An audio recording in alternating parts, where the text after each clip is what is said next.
Good morning students. आज हम लोग वैद्युत विभव चैप्टर पढ़ रहे थे, तो उसी में कैरी ऑन करना है। आगे हम लोगों ने पहले अभी वैद्युत विभव की परिभाषा और वैद्युत विभवांतर की परिभाषा पढ़ी थी। तो वैद्युत विभव क्या होता है? एकांक धनावेशित परीक्षण आवेश को अनंत से वैद्युत क्षेत्र के भीतर किसी भी बिंदु तक लाने में किया गया कार्य वैद्युत विभव कहलाता है। और उसी में हम थोड़ा सा इंप्रूव करें तो एकांक धनावेशित परीक्षण आवेश को वैद्युत क्षेत्र के अंदर एक बिंदु से दूसरे बिंदु तक बिना गतिज ऊर्जा में परिवर्तन किए हुए लाने में किया गया कार्य वैद्युत विभवांतर कहलाता है। तो विभवांतर दो बिंदुओं का अंतर होता है, दो बिंदुओं के विभवों का अंतर होता है। और विभव क्या होता है? एक बिंदु पर्टिकुलर हम परिभाषित करते हैं तो उसे हम विभव कहते हैं। तो यहां तक हम लोगों ने स्टडी कर ली थी। तो इसके बाद हम लोग आगे फर्दर स्टडी कर रहे हैं वैद्युत विभव समाकलन के रूप में, या इसको कई बार आप हेडिंग के फॉर्म में ऐसे भी देखेंगे, ई और वी के मध्य संबंध, वैद्युत क्षेत्र और वैद्युत विभव के मध्य संबंध। तो अगर मान लेते हैं कि कोई स्रोत आवेश है, ये Q स्रोत आवेश है और इसने अपने चारों ओर वैद्युत क्षेत्र पैदा कर रखा है। ऐसे चारों तरफ कर रखा होगा, हम एक डायरेक्शन से शो कर रहे हैं। तो मान लेते हैं कि ये अनंत है, अनंत से किसी Q नॉट आवेश को वैद्युत क्षेत्र के अंदर लाया जाता है। तो यहां पे ध्यान दीजिएगा, जो हम लाए गए मार्ग को छोटे छोटे अल्पांशों में विभाजित कर लेते हैं। अच्छा, इसको बहुत धीरे धीरे लाया जाता है या इसका वेग नियत होता है। हमने बताया था कि कुल बल इस पर परिणामी बल शून्य होना चाहिए, क्योंकि ये संरक्षी प्रकृति का होता है। तो इस पर कोई भी एक्सटर्नल एजेंट वर्क नहीं करना चाहिए। तो मान लेते हैं कि इधर हम ला रहे हैं, तो इधर जो वर्क कर रहे हैं वो F एक्सटर्नल है, हमारे द्वारा किया गया कार्य है। और वैद्युत क्षेत्र इस पर इधर की ओर बल लग रहा है F इलेक्ट्रिकल। अब आप ध्यान दीजिएगा, अगर हम F एक्सटर्नल के फॉर्म में कैलकुलेशन करें तो इसका रिजल्ट अलग आएगा, और F इलेक्ट्रिकल के फॉर्म में कैलकुलेशन करें तो इसका रिजल्ट अलग आएगा। तो हम F इलेक्ट्रिकल में इंटरेस्टेड है, वैद्युत क्षेत्र द्वारा लगाया गया बल उसमें। तो हम लोग जानते हैं कि जैसे हम इसको ला रहे हैं तो लाए गए मार्ग को छोटे छोटे अल्पांशों में विभाजित कर लेते हैं। उसका लॉजिक ये है कि जैसे आप ये आवेश को एक बिंदु से दूसरे बिंदु तक ले जा रहे हो, तो ले जाने में जो किया गया कार्य है वो मार्ग पर निर्भर नहीं करता है। तो मान लेते हैं कि परीक्षण आवेश Q नॉट को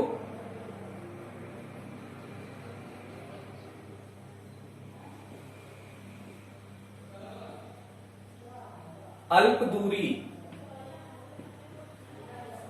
dr विस्थापित करने में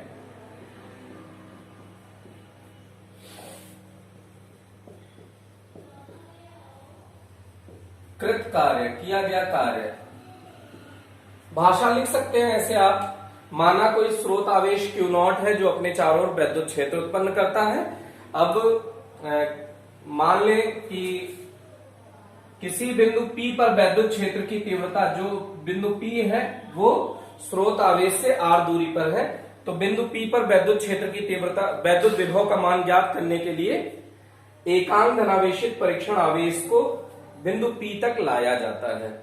अब उसके वही हमने उसके बाद भाषा लिखी है, ये जो छोटी सी भाषा है ये हमने छोड़ दी है। उसके बाद भाषा है परीक्षण आवेश Q नॉट को अल्प दूरी dr विस्थापित करने में किया गया कार्य। तो ये भी कार्य भी अल्प होगा, तो dw बराबर F डॉट dr हो जाएगा। अब हम जानते हैं, अभी हमने वैद्युत विभवांतर की परिभाषा पढ़ी थी। वैद्युत विभवांतर की परिभाषा से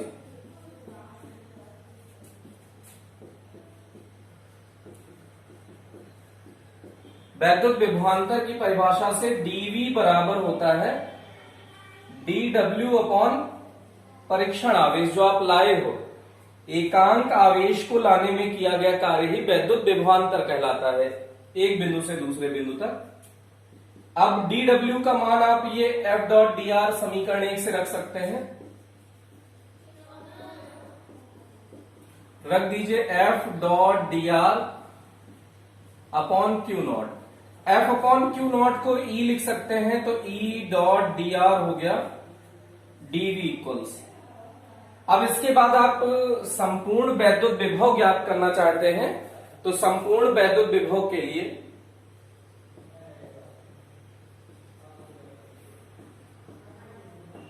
संपूर्ण विभव हेतु समाकलन कर दीजिए, तो डीवी का समाकलन हो गया। ई डी आर को ओपन कर दीजिए आप चाहें तो। ई डी आर वैद्युत तीव्रता, वैद्युत क्षेत्र की तीव्रता इधर है बेटा, और आवेश को आप इधर लेके आ रहे हो, तो थीटा 180 डिग्री हो जाएगा, तो कॉस 180 डिग्री। तो ये हो जाएगा, लिमिट लगा दीजिए, जब परीक्षण आवेश अनंत पर है तो विभव वहां पर अनंत पर हम ऊर्जा शून्य मान लेते हैं, इसलिए विभव भी शून्य मान लेते हैं। अनंत पर है तो विभव शून्य है, जब इसे किसी आर दूरी पर ला रहे हैं तो विभव बदलकर v हो गया, तो यहां से dv का समाकलन हो गया v। जब लिमिट रखेंगे तो v माइनस 0 होगा, तो v आ जाएगा। cos 180 की वैल्यू माइनस हो गई, तो minus E D are infinite से r। ये आपका वैद्युत क्षेत्र और वैद्युत विभव में संबंध हो गया समाकलन के रूप में बेटा। फिर से एक बार देख लीजिए कि हमने आवेश को धीरे धीरे अल्प दूरी विस्थापित किया है, तो अल्प दूरी विस्थापित करने में किया गया अल्प कार्य हमने निकाल लिया dw बराबर एफ डॉट डी आर। अब हम जानते हैं वैद्युत विभव की विभवांतर की परिभाषा से dv बराबर dw अपॉन क्यू नॉट, तो हमने उस वैल्यू को उसमें सब्स्टिट्यूट कर दिया, तो ये हो जाएगा F dot D R upon Q not. तो एफ अपॉन क्यू नॉट को ई लिख सकते हैं वैद्युत क्षेत्र की तीव्रता, तो ई डॉट डी आर। आप चाहें तो यहीं पे छोड़ सकते हैं, आप इसके आगे फर्दर प्रोसीड कर सकते हैं। DV equals E D R cos 180। ये 180 कैसे लिया है बेटा, जो वैद्युत क्षेत्र की तीव्रता है वो इधर है और जो विस्थापन है वो इधर है, तो ई और डी आर के मध्य वैद्युत कोण का मान 180 डिग्री हो जाएगा बेटा। तो cos 180 हो गया, cos 180 का मान -1 होता है, तो v बराबर माइनस ई डी आर आ गया। अब ये स्रोत आवेश धनात्मक था तो माइनस आया है। यदि स्रोत आवेश, यदि Q ऋणात्मक हो, यदि Q ऋणात्मक होता तो आप सोचिए ये इसको आकर्षित करता, तो मतलब वैद्युत क्षेत्र की तीव्रता इधर होती और विस्थापन भी इधर होता, तो ये cos 180 की जगह cos 0 डिग्री हो जाता, तो ये dv की जगह v e dr cos 0 infinite से r, तो ये आ जाता मान v equals integral e dr infinite से r। तो जब स्रोत आवेश ऋणात्मक होता, जब Q जो है वो स्रोत आवेश है बेटा, अगर स्रोत आवेश ऋणात्मक होता तो वैद्युत विभव आप देख लीजिए धनात्मक होता, और जब स्रोत आवेश धनात्मक था तो वैद्युत विभव ऋणात्मक था। तो इसको हमने वैद्युत विभव के गुणधर्म में ये पॉइंट लिखा था, हमने कहा था आगे इसको समझेंगे, तो वही ये पॉइंट है। अगर स्रोत आवेश आपने पॉजिटिव लिया है तो यहां पे विभव निगेटिव हो जाता है, और अगर स्रोत आवेश आप निगेटिव ले रहे हैं तो विभव पॉजिटिव हो जाता है।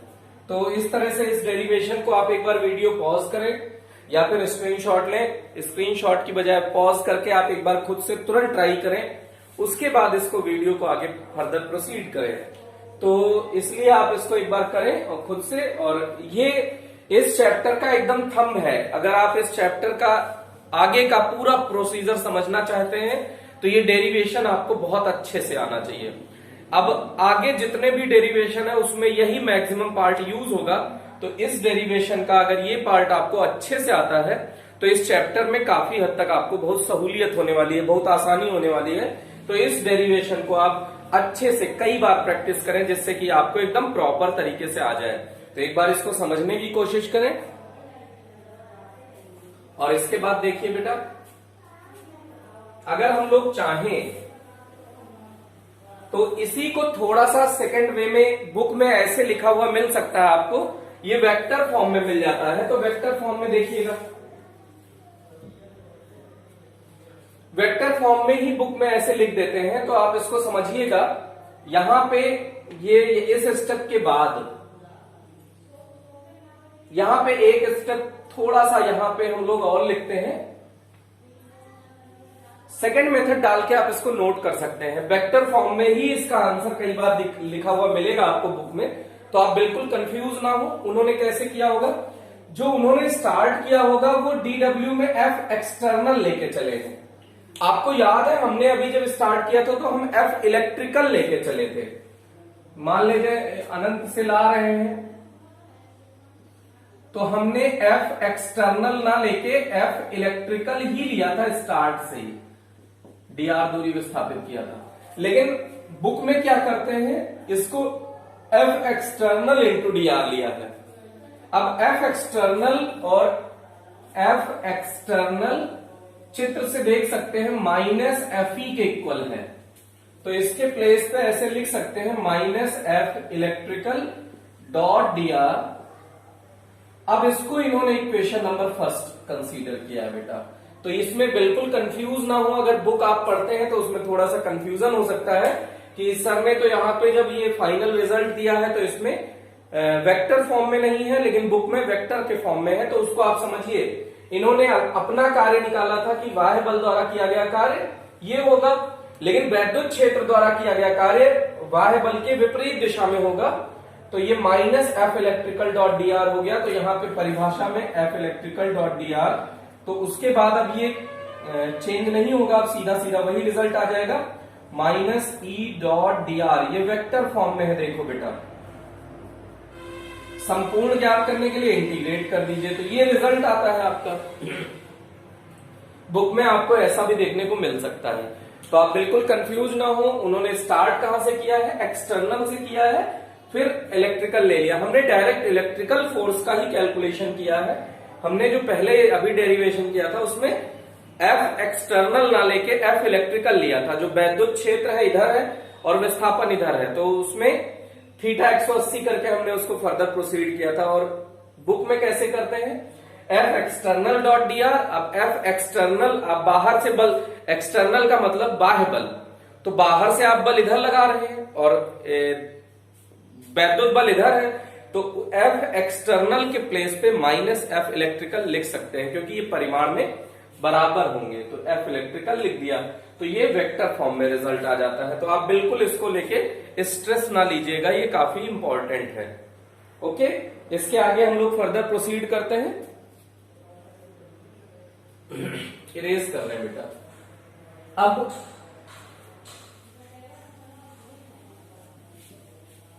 बिंदु आवेश के कारण वैद्युत विभव हम लोग अब कैलकुलेट करना चाहते हैं।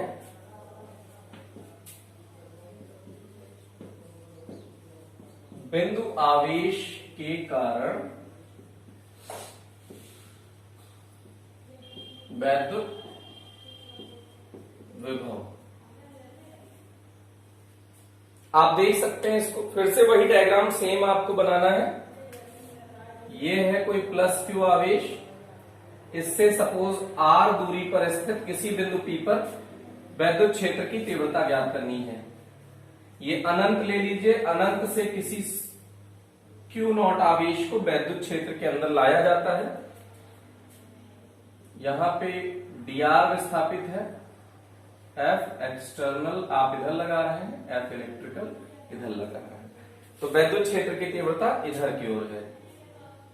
इसके लंबवत चारों तरफ वैद्युत क्षेत्र की तीव्रता होगी। तो ऐसे लिख सकते हैं आप, माना कोई स्रोत आवेश प्लस Q नॉट है, Q है, जिससे स्मॉल r दूरी पर वैद्युत विभव का मान ज्ञात करना है। अब वैद्युत विभव ज्ञात करने के लिए एक अल्पांश आवेश Q नॉट को वैद्युत क्षेत्र के अंदर अल्प विस्थापन dr द्वारा लाया जाता है। लाने में किया गया कार्य मार्ग पर निर्भर नहीं करता। तो आप देखेंगे कि जो आपने अभी डेरिवेशन किया था उसका हाफ पोर्शन तो एकदम कॉमन है, ऐसा सोच सकते हैं आप, रिवीजन हो जाएगा हाफ पोर्शन का, और रिमेनिंग हाफ पोर्शन थोड़ा सा आपका इंटीग्रेशन वाला पार्ट इन्वॉल्व होगा। तो देखिए Q नॉट आवेश को dr दूरी विस्थापित करने में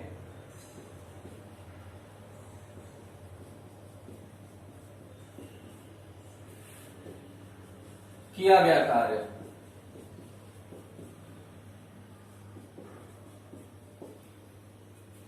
dw क्या हो जाएगा बेटा, f डॉट dr। बेटा हम लोग डायरेक्ट f इलेक्ट्रिकल ले रहे हैं, कंफ्यूज बिल्कुल मत होइएगा। अब उसके बाद वैद्युत विभवांतर की परिभाषा से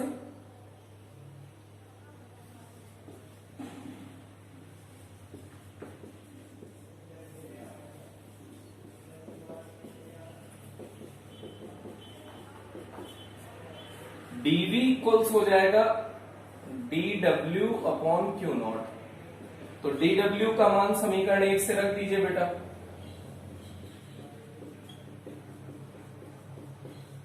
dw के प्लेस पे f electrical dot dr upon Q not. f electrical upon Q not को E लिख सकते हैं डॉट dr, dv हो गया। अब आप E डॉट dr को ओपन कर सकते हैं, E dr cos 180। E dr वैद्युत क्षेत्र की तीव्रता बेटा इधर है और विस्थापन इधर है, dr इधर है, E इधर है, तो थीटा 180 डिग्री हो जाएगा। तो E dr cos 180 तो माइनस E dr हो जाएगा। ये ध्यान दीजिएगा, dv इक्वल्स इतना हमारा पुराना डेरिवेशन है। अब इसके आगे हम लोग यहां पे वैल्यू सब्स्टिट्यूट कर सकते हैं। देखिएगा, संपूर्ण विभव ज्ञात करने हेतु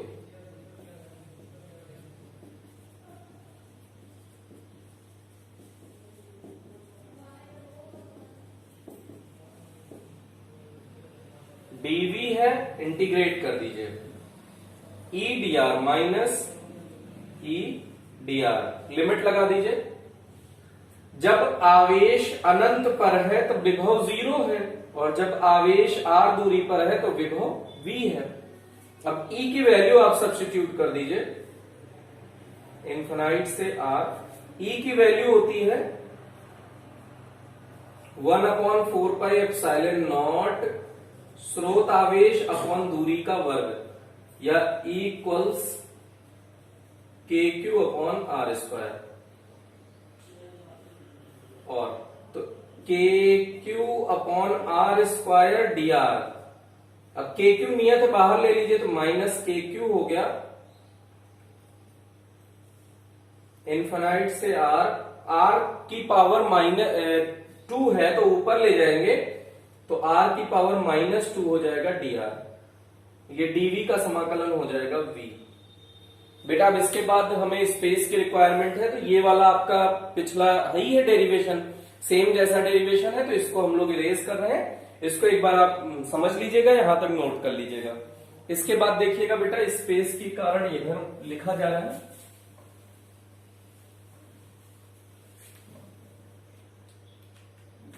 बेटा हम लोग जानते हैं कि x की पावर n dx अगर होता तो इसका समाकलन होता है, जो खोपड़ी पे होता है उसमें एक जुड़ जाता है, और जो पावर आई है उसे नीचे लिख देते हैं। तो x की पावर n का समाकलन होता है x की पावर n+1 अपॉन n+1।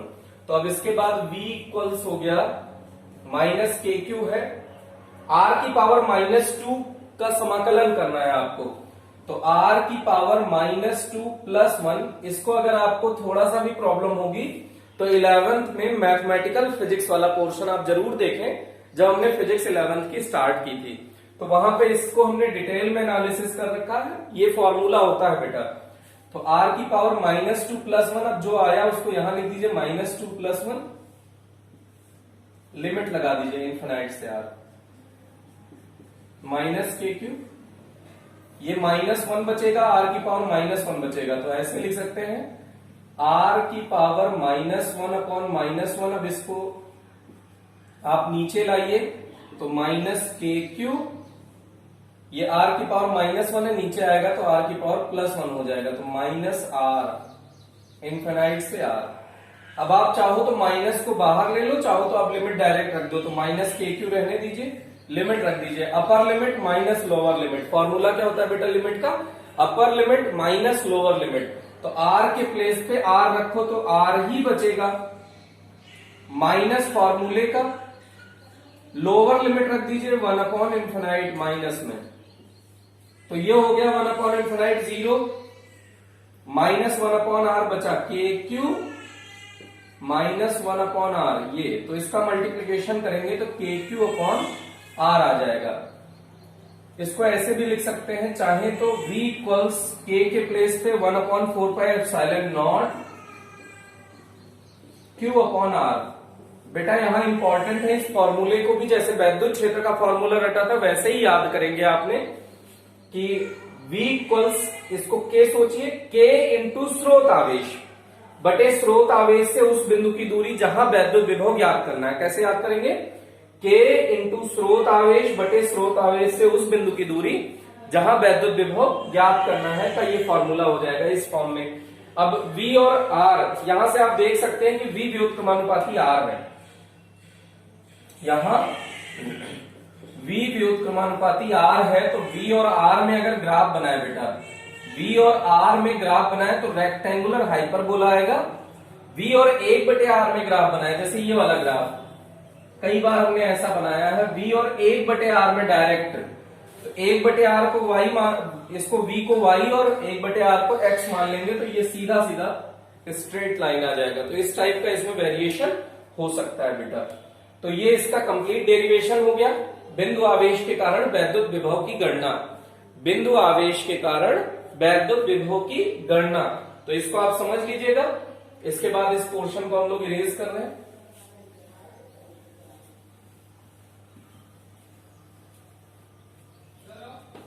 अब इसमें आप एक चीज और देख सकते हैं, E और V के ग्राफ की तुलना कर सकते हैं। E और V के ग्राफ की तुलना, ये अगली हेडिंग है, E और V की तुलना। E का हमने 1/E व्युत्क्रमानुपाती r² होता है बेटा, और जो V होता है वो व्युत्क्रमानुपाती r होता है। तो अगर इसको दोनों का आपने देखा रेक्टेंगुलर हाइपरबोला ही आ रहा है, समकोणीय अतिपरवलय ही ग्राफ आ रहा है, तो दोनों में कुछ अंतर होगा ना। तो आप देखेंगे कि E का मान दूरी बढ़ने के साथ तेजी से घटता है, तो E या V का R के साथ ग्राफ, तो आप देखेंगे कि E का मान तेजी से घट रहा है, स्ट्रेट लाइन नहीं है बेटा ये, ऐसे। और जब V को आप देखेंगे तो V का मान,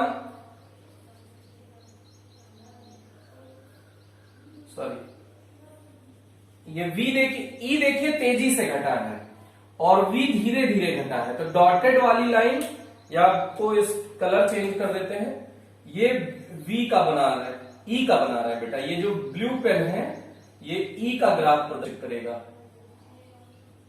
ये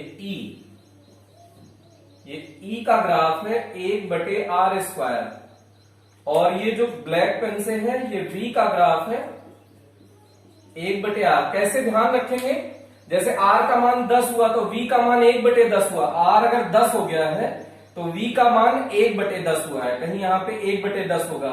लेकिन अगर r 10 हुआ है तो E का मान 1/100 हो गया, तो 1/100 कहीं यहां होगा, तो इसी पॉइंट पर यहां 1/100 होगा।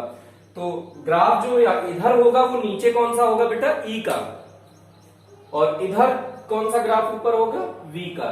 तो ये E और V के ग्राफ की आप तुलना कर सकते हैं। आप अलग अलग वैल्यू रखिए, R का मान 1, 2, 3, 4, 5 ऐसे रख के आप खुद से ग्राफ प्लॉट करेंगे, आपको ये रिजल्ट मिलेगा। आपको बहुत अच्छी फीलिंग आएगी अगर आप खुद से इसमें वैल्यू सब्स्टिट्यूट करेंगे। ओके, अब इसके आगे हम लोग, अच्छा एक और रिलेशन होता है, 1 वोल्ट कितने स्टैट वोल्ट के इक्वल होता है, ये हम लोग कैलकुलेट कर सकते हैं। वोल्ट का मतलब होता है विभव बराबर कार्य बटे आवेश। तो कार्य बराबर बल गुणा विस्थापन, बल को लिख सकते हो न्यूटन मीटर बटे आवेश को लिख सकते हो कूलाम। अब इसको कन्वर्ट करिए, 1 न्यूटन, ये एमकेएस पद्धति में है, ये सीजीएस में है, ये एमकेएस में है, ये सीजीएस में है। एमकेएस में 1 न्यूटन है तो वो कितने, सीजीएस में एमकेएस का अगर न्यूटन को कन्वर्ट करेंगे तो सीजीएस में डाइन होता है, तो 1 न्यूटन 10⁵ डाइन के इक्वल होगा। मीटर, 1 मीटर कितने सेंटीमीटर के इक्वल होता है? तो आंसर है 10⁻2 सेंटीमीटर के इक्वल होता है। और कूलाम कितने स्ट्रैट कूलाम के इक्वल होता है, तो ये हमने याद कर रखा है 3 × 10⁹ स्ट्रैट कूलाम।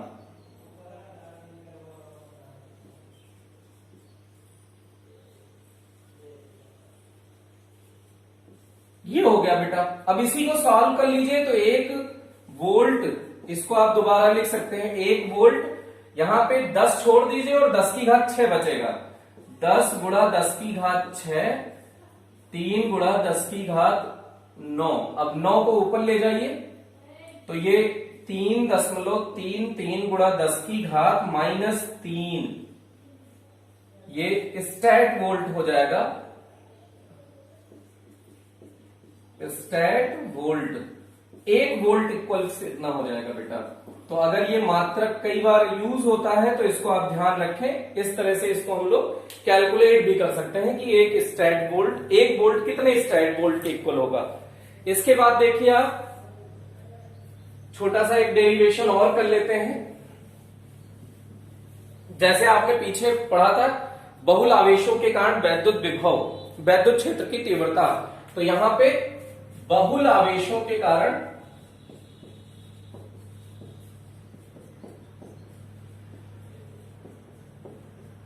वैद्युत विभव, मान लेते हैं किसी P पॉइंट पर वैद्युत विभव का मान ज्ञात करना है।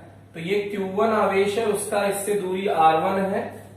Q2 आवेश है, उसकी दूरी R2 है। Q3 आवेश है, उसकी दूरी R3 है, डॉट डॉट डॉट। ये Qn आवेश है, उसकी बिंदु P से दूरी Rn है। फिर से देख लीजिए, माना कोई त्रिविमीय निर्देश तंत्र है जिसमें किसी बिंदु P पर वैद्युत विभव का मान ज्ञात करना है। माना दिए गए आवेश Q1 Q2 Q3 dot dot dot Qn है, जिनकी बिंदु P से दूरियां क्रमशः R1, R2, R3, dot dot dot Rn है। वैद्युत विभव अदिश राशि है, अतः इनका जोड़ना या घटाना अदिश नियम का पालन करेगा। तो ये अदिश रूप में सीधे सीधे जुड़ जाएंगे। तो पहले हम जानते हैं, भाषा नहीं लिख रहे हैं बेटा, भाषा बोल देते हैं, उसे आप नोट कर लिया करिए, वो आपकी भाषा उसी का यूज हो जाएगा। और बार बार आप भाषा जब ये डेरिवेशन करें तो भाषा लिखने की खुद से प्रैक्टिस करें। जो हम लोग बोल रहे हैं वो इसकी भाषा है, उसको आप जितना बार नोट करेंगे उससे आपको फायदा मिलेगा। आगे एग्जाम में बोर्ड के पर्पज से लैंग्वेज की रिक्वायरमेंट होती है बेटा। तो हम जानते हैं जो V है एट P पॉइंट, ये सभी विभव का समेशन होगा, V2 V3 dot dot dot Vn। अब इसको आप ऐसे लिख सकते हैं V1 इक्वल्स क्या हो जाएगा, K Q1 upon K into स्रोत आवेश। स्रोत आवेश से उस बिंदु की दूरी जहां वैद्युत विभव ज्ञात करना है, इसको आप ऐसे लिख सकते हैं। इसी प्रकार V2 क्या हो जाएगा, K Q2 upon R2 dot dot dot Vn क्या हो जाएगा, K Qn अपॉन Rn।